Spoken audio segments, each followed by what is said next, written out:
Welcome to Brooklyn 45. In this program, you'll hear about ladies in medicine, and you'll also meet a young lady whose sport is fencing. But we begin with a lady who is doing a lot. So first of all, Nicole, welcome to Brooklyn 45. Thank you for having me. I know people call you Nikki as well, and we're going to get to that in a minute, but I want to begin by talking about this Ladies in Medicine. What is Ladies in Medicine? Ladies in Medicine is a group of medical professionals who come together to provide value for their community. Okay, and you are the author of this organization? You're the producer? Well, I'm the co-founder. Myself with the other three ladies, we came up with this brilliant idea to formulate this group. Why is this group important to Brooklyn? Brooklyn needs to see themselves in medicine, right? And medicine, ladies in medicine, they encompass everything. Visibility is important, representation is important, and having a voice is important. And Brooklyn needs that, right? Brooklyn needs to see mental health from a different perspective. They need to see wellness from a different perspective. They need to see finances from a different perspective. And ladies in medicine, they are that. And that's why they're important to Brooklyn. You sound as though you're the strategist for this organization. Well, you could call that so. In an earlier conversation, you talked about education. And you referred to it just now. Let's talk about the importance of education for Black people and education for the people who you reach. Okay. Now, education is, the doorway to everything, right? And with that, it allows us to enlighten our people, remove a lot of the stigmas, right? And bring forth the healing that is necessary. So through education, we're able to turn on that light bulb, bring in that, importance of, wellness, mental health, all of that through education. You educate people about their look as well. You are a cosmetologist. Yes, Tell us about the work you do as a cosmetologist. So I am a cosmetologist, as you noted, but further, I'm a trichologist, right? And trichology is a study of the hair and the scalp from the endocrine perspective. So with that, how you feel, it starts from inside. You can look beautiful on the outside, but wellness starts on the inside. And with that, right, we merge the two, wellness, beauty, whole person. How long have you been doing this? I have been a trichologist for about 6 years, and cosmetology, I've been a cosmetologist for about 17, 18 years, around there. Yeah. Lots of people don't know the word trichologist. We all hear about cosmetologists, but educate me about what a trichologist does. So we focus on hair loss.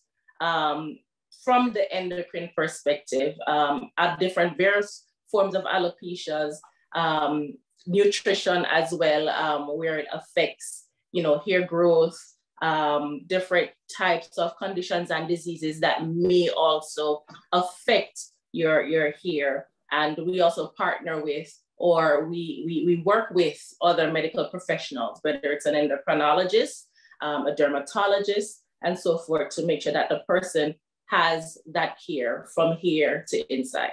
So what do you do for men? We do a lot for men. We do exfoliations. I just had a male consult 2 weeks ago, and he has what is called a CCCA. So I'm not able to diagnose, but I could identify, right? And I was able to identify that he has this form of alopecia. And it's an alopecia that nothing, it's not pinpointed why it occurs, but it's very much apparent in our culture, and they're associating it with chemical, bad use or misuse of chemicals. So what are some of the chemicals that men ought to be aware of, and women as well, that they should not be using? So when it comes to chemical services, it is best to leave it to the professionals, right? They know what they should be doing with it. So at-home treatments are very dangerous for those who are not professional. So I won't list, let's say, products that they should stay away from. My thing would be leave it to the professionals. Okay. And you provide all of this information to your clients. Where are you located? We are on Bedford Avenue in Brooklyn, 914 Bedford, between Merton and Willoughby. How long have you been there? We opened, I acquired this brick and mortar in 2018 and opened officially in 2019.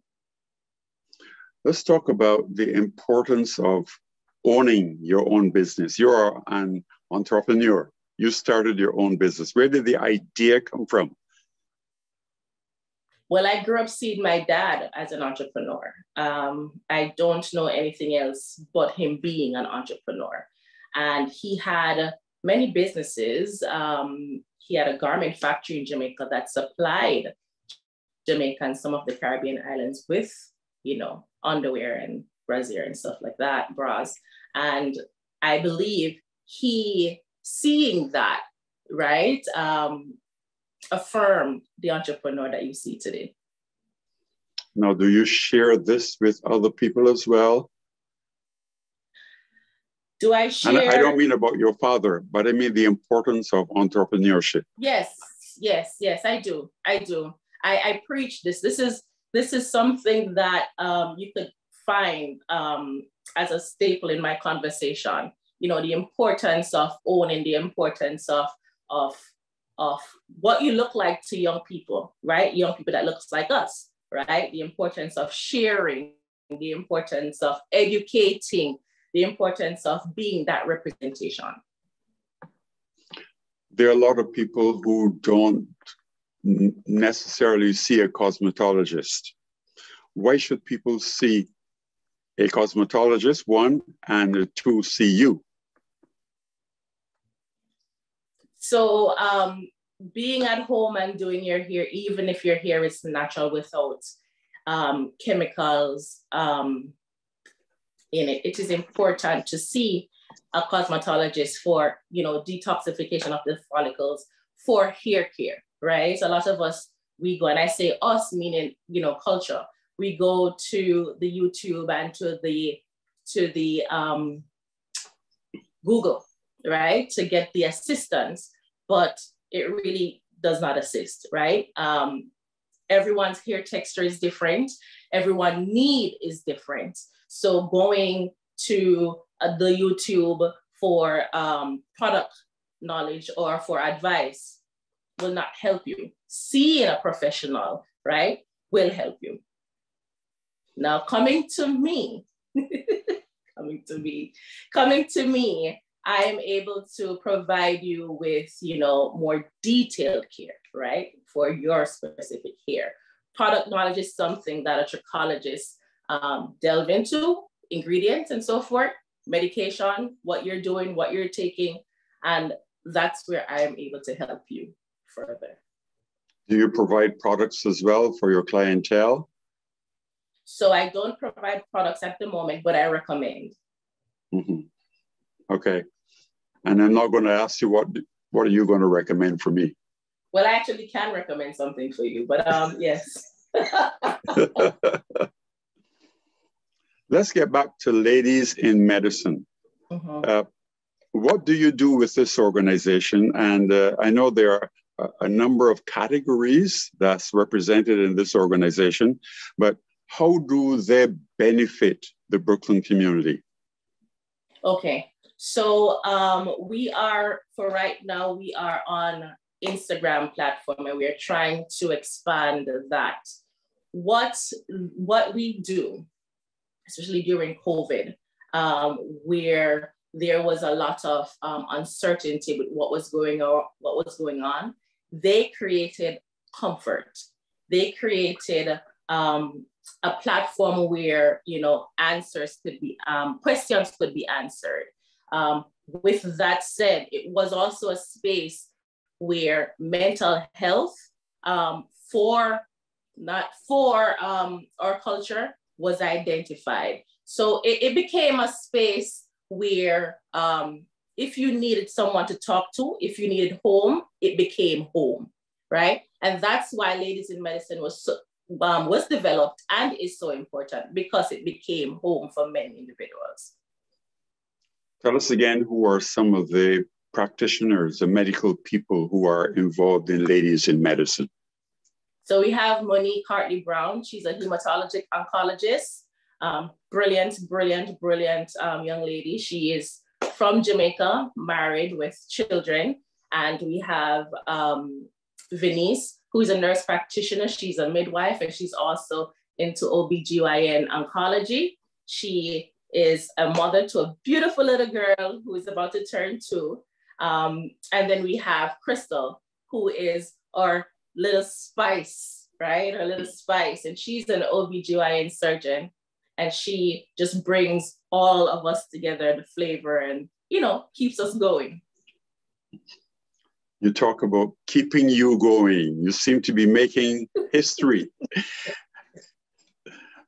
Do you see yourself as making history? And where do you see yourself going as a cosmetologist and a trichologist, and also with this organization that's Ladies in Medicine? So I see with Ladies in Medicine, I see them going global because they have so much to give.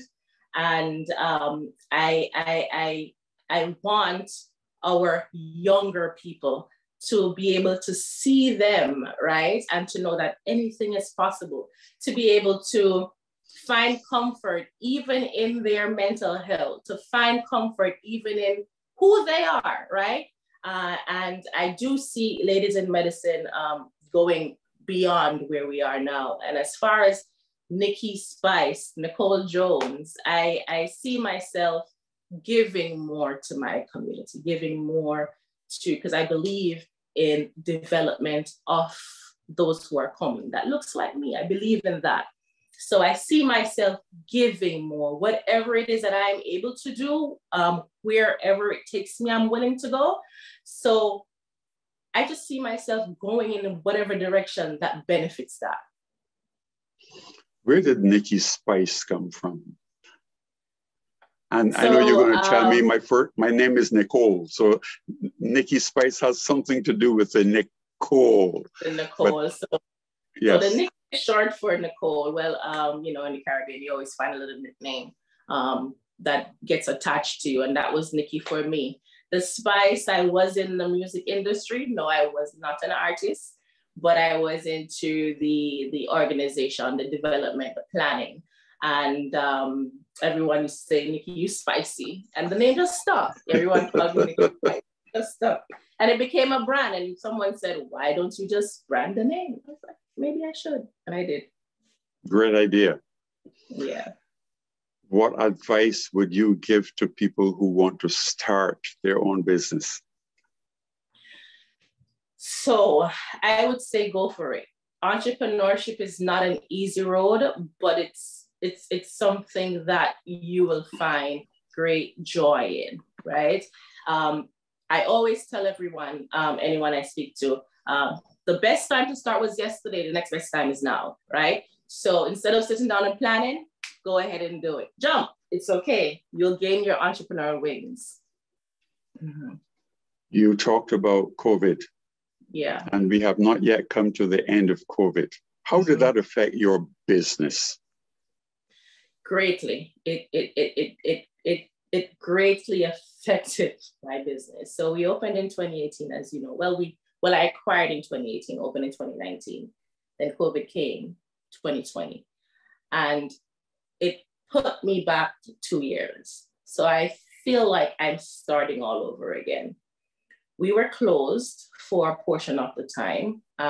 Funding was not there per se, and the bills were still coming in, right? And the light bill was still was still sending me a bill, even though we weren't here using the light and so forth. So it was a difficult, and still is a difficult time, because I'm still recovering, right? I'm not over that hump, but it has not been easy, but I'm determined, right? I'm determined for this success. I believe in what I have, I believe in who I am, and I believe in all hearts of hearts that, I will come out successful. I want to thank you for being my guest on Brooklyn 45. We've got about 30 seconds. So what is the one thing that you would tell our viewers in this 30 seconds? Inhale, exhale, let go. Inhale. Exhale. Exhale. And let go. And let go. Well, we know that you will probably inhale. You probably exhale. We all have to do that to live. Yes. But you are not going to let go. Not of this purpose, no. Okay. Nicole Jones, I want to thank you for being on Brooklyn 45. Thank you for talking to us about the organization that you helped to create, Ladies in Medicine, and I'm sure our viewers are going to be in touch with you to see how they can be a part of Ladies in Medicine.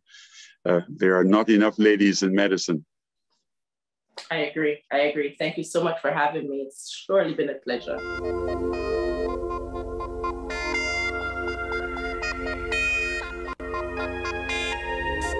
My guest is a young lady who I am so proud of. She's been someplace where I have never been, and where hundreds and thousands of our viewers have never been either. She's been to the Olympics. Nzingha, welcome to Brooklyn 45. Thanks for having me. It's a pleasure to be here. Thanks. Tell us about you and the Olympics. Yeah, the Olympics was a long journey to get to. I started fencing when I was 9 years old at the Peter Westbrook Foundation. I got to my first Olympics at 19, so it was a 10-year, very dedicated, committed effort. So it's very satisfying to reach that point. It's the pinnacle of an athletic career, even professional sports like basketball. It's a very prestigious honor to be selected for the Olympic team. And the experience itself is amazing. It's the competition-wise, it's the same people you see on the circuit at World Championships every other year, but the stage is much grander. A lot more people are watching. There's much more eyeballs and media around it, and so there's a lot more perceived to lose. And it's just a incredibly you are elusive a fencer. Title. Ah, okay. You are a fencer. What is this fencing? Fencing is it's an Olympic sport. It's one of the original Olympic sports. It's a combat sport. It's a martial art. People will probably identify it with sword fighting. It's basically fighting with your opponent using something that looks like a sword, but it's blunted. It's not dangerous at all. It's modern day fencing. So it's modern day sword fighting. There's a system of rules. There's a referee who determines whose point it is.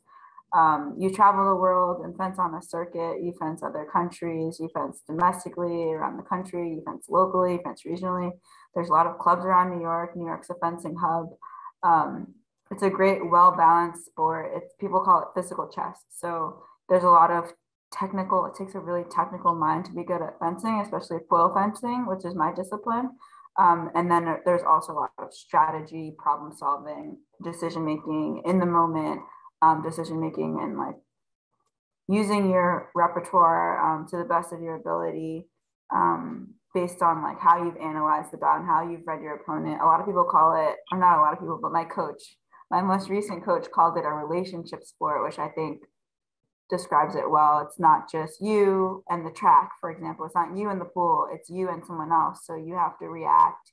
You have to develop instincts and recognizing abilities on this person's doing this, so I respond with this. But it's always in a split second. So it's a very skill-based sport because it happens so quickly. So you really have to, it has to be very second nature to you. So it takes a lot of time to develop that repetition, that skill, that education of your body, mind, and spirit to like really live in fencing. You said that you've traveled all over the world. You're also a world champion. Tell us about this world championship. Yeah, so I actually was a world champion by individually cadet. So cadets under 17. I was also world champion by junior, so under 20. And then when I entered senior, which is the Olympic level, our team won in 2018. So we became world champions as a team. And then we'd also medaled 2 other times, bronze and silver, in the last couple of years. And then in 2015, I won an individual medal also at World Championships. So I was the first Black American woman to medal individually at Senior World Championships. So that's, a lot of people know me for that historic medal. We are so proud of you. And you have come back home. You are actually doing a lot of work in Brooklyn with young people. Tell us about that work.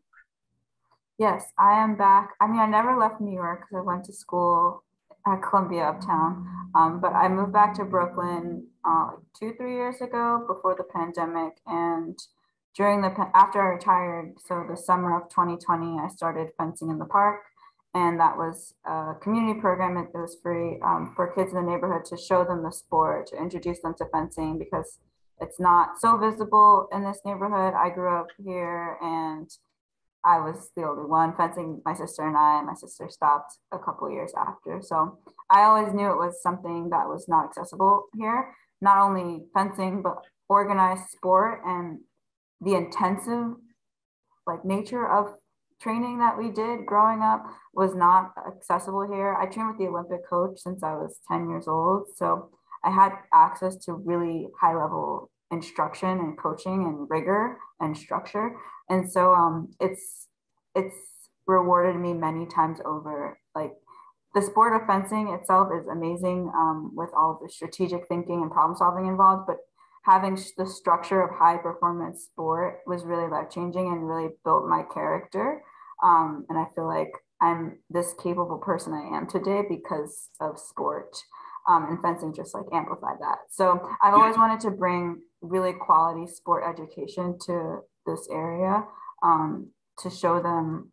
So I always say like, you have to learn how to work hard, and sport taught me this level of sport. Organized high performance sport taught me what that meant. And so I've always wanted to bring that to the kids in the neighborhood through fencing. And so we started fencing in the park, and then that evolved into PISTE Fencing Academy, and PISTE stands for the Prescod Institute for Sport, Teamwork, and Education. So we just started our academy at the Flatbush Y last November, and that's a transition of the kids from the park to a high performance sport intensive program. So we meet here 4 times a week. We also offer academic tutoring. We also do chess with our coach, Mr. C. It's really fun. It's been really great. We don't have a ton of space, and it's somewhat in the pilot stage right now because we're working out a lot of the kinks. We're like documenting process. We're figuring out, how to set up our infrastructure and stuff. So it's very much in a startup phase, and like we're settling down, but it's going really well. We went to our first competition this past weekend, and the kids performed really well. I'm so proud of them. They work really hard. It's an adjustment to, to train at this level, to be this committed to something. And so they're taking it well. And I'm hoping that we'll all be high performers on the team. And so it'll help them, even if they don't choose fencing as their thing and the thing they do like pretty full time, they'll still walk away with a lot of information on like building strong character and being very capable people to do whatever they want to do. You said they are taking it well. How old are these kids? The kids in the academy are ages 8 to 12. In the park, we start a little younger. So we have some 4-year-olds. We have a baby group from 4 to 6. And then we have 7 to 12 is like the rest of the pool. But we have a wider range in the park, but because this is more intensive. We have just 8 to 12 right now. You are the organizer. You are the founder, the organizer. And what's your title again? Founder and CEO. I usually say executive director, but I'm leaning into CEO more because I feel like I shied away from that because I'm like, that's too much authority, but I feel like I deserve it. So I'll call myself the CEO. And I've heard a couple of your kids saying, "Oh, we're going to get to the Olympics." What do you say to them when they say that to you? You have to work for it. It doesn't come overnight. That's right. Yeah. You got to work for it. I heard you use 2 words: dedicated and commitment. Commitment. Yeah. How do they tell us about that and how they respond to you, because that's obviously very important. Yeah, it depends on the student. Some students, I think their parents kind of push them into it. And so when they come here 4 times a week and they're being pushed, you can't sit on the floor, you can't get water when you want, you can't sit down, you can't lean on the wall. Like, you do this, it's 5 push-ups. Like, there's a lot of, there's some rigidity in it. We're inspiring excellence and we're pushing a lot of discipline. And for some of the students, it's really new. And so they're a bit exhausted sometimes from doing it 4 times a week. So going from nothing to 4 times a week of doing that. And it's physical. Yes. It's like, it's a sport. It's not comfortable. You're using your body and you're exerting your body. So that's an adjustment for a lot of the students, and we're working through it. It's fun. It's fun. It's, for me as a coach, because I coach here as an organizer, it's always, how do we motivate the kids to do their best every practice? Because I think, it's easy. Like, I think the default as people is not to exert yourself. I mean, it's challenging to step out of your comfort zone, and we really push them to. So it's a challenge for us on the coaching side, on the organizing side, is how do we best motivate them to pull out their best performances and give their best effort every practice. So that's, it's a challenge on both sides, because this is new to me too. Okay. Nzingha Prescod, I want to thank you for being on Brooklyn 45, and I wish you and your kids lots of success now and in the future. Again, thank you for being on Brooklyn 45. Thanks for having me. Nice to meet you, Sam.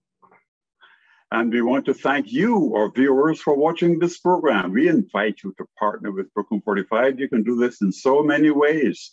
Please suggest topics that you want us to provide information about. Just go to our website, www.brooklyn45.com, and become a supporter. We are a 501c3 not-for-profit community organization. So when you support us, our communities benefit as well. So tell everyone about us on social media. On behalf of the Brooklyn 45 team, I am Sam Taitt.